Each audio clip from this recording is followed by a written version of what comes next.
Şer bädäle moşordu.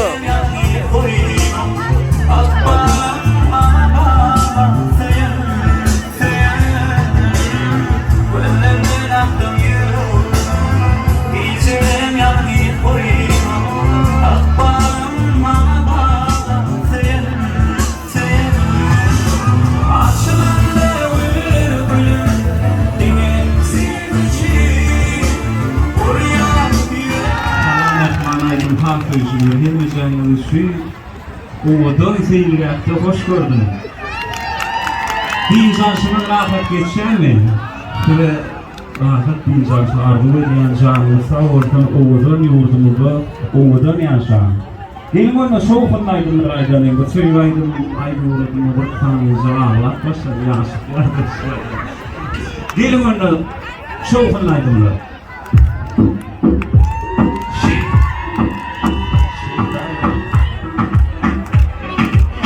İzlem, ne güzel şeyler.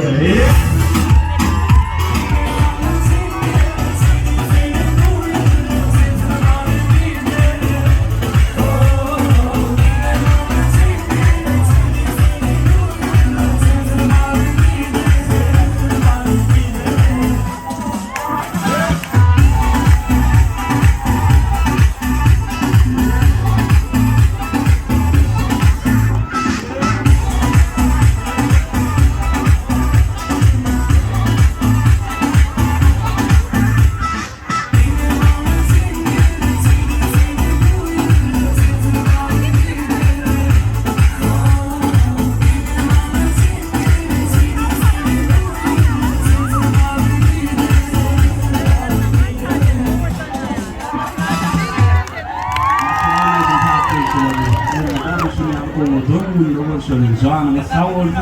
Dine gülüp yaşam. Şu dünyanın suyucu bulmak yaşam. Canım sağ olun. Koyda olsun.